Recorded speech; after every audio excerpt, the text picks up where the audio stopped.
Na-impound sa Davao City ang dalawang taxi na magkapareho ang plate number. Nahuli ang mga ito habang sabay na pumapasada sa airport.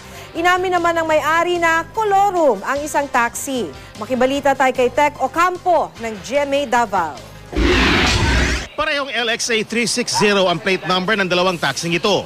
Ayon sa mga tauhan ng Davao City Traffic Eagle Squad, napansin nila ang dalawang taxi habang rumoronda sila noong linggo sa Davao City International Airport. Nag-aabang doon ng pasahero ang isang taxi nang saktong dumating ang isa pang taxi na naghahatid naman ng pasahero. Oo, kabalo sir. Nagiging yung driver na, markila rami yan ang kabalo na. Ipasak kami dito sa taas. Sa airport? Sa airport. Bali nakatorno ka?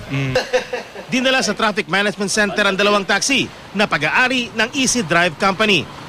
Base sa record ng Land Transportation Office, rehistrado sa pangalan na may-ari ng kumpanya ang plate number. Pero aalamin pa raw ng ahensya kung alin sa dalawang taxi ang dapat gumagamit sa plaka. Precisely tama na siya. So ang isa na irregular na siya, so ma-charge siya ng kolorum plus illegal attachment ng plate number. Kung wala siya marehistro, hindi. Aside from unregistered, niya, kung ang plaka nga ilang gidala ka ng LXA gihapon, na posible nga illegal transfer.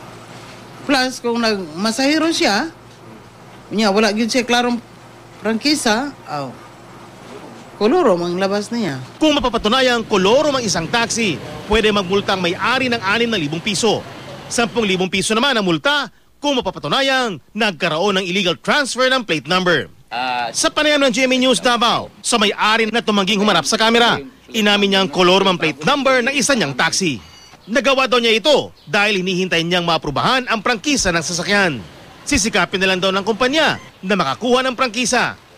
Hindi lang ito ang unang beses na may nahuling mga taxi sa Davao City na kambal ang plaka. Nitong Agosto lang, na-impound ang dalawang taxing parehong LXC 584 ang plate number.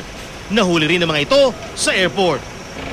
Tech Ocampo, Nagbabalita, Pilipinas.